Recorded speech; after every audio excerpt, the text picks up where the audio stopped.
Hello and welcome everyone to another episode of Inside the Publisher Lab. I'm Tyler Bishop, joined as always by Shelby King. Shelby, this is the last time we're in this studio. We will be transitioning to our new office next week. But for the last episode of Inside the Publisher Lab, inside of this studio, what topic do we have today?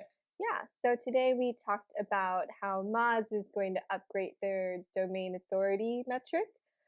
So before we get started, can you kind of give a little brief overview of what is domain authority? Sure. So domain authority now largely is recognized as kind of the Moz score that they deliver through their free toolbar.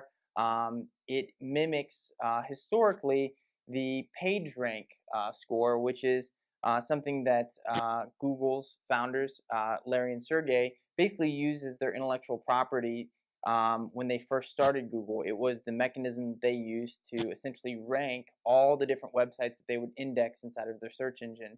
And so now today we have domain authority, which is something that Moz is really kind of the dominant party looking at, and it looks at all kinds of different things like backlinks and referring domains and things along those lines to give a composite score, which kind of is directionally gives you an idea of which types of sites are more credible or not, and it is a ranking factor. Right, so some changes to their algorithm.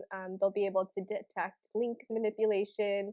It doesn't just look at link counts, it also looks at Moz's spam score, and also looks at the complex distribution of links and the quality and the traffic from those.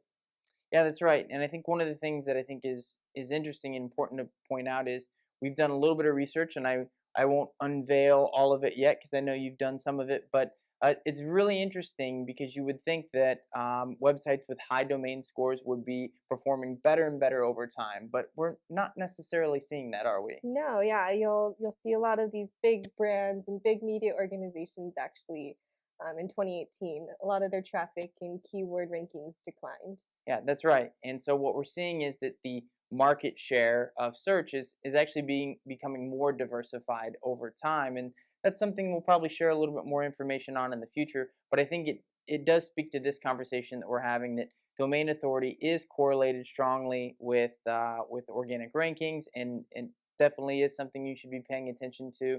But it is not this end all be all metric. If you are a smaller or medium-sized website, you can certainly disrupt these larger, bigger brands that have higher domain authority. Well, that's it, right? That's all. That's all we had today. So thank you for joining us on Inside the Publisher Lab. Hopefully you'll join us next week, and we'll be in a new studio, and we'll look forward to having you with us there as well. Thanks, everyone.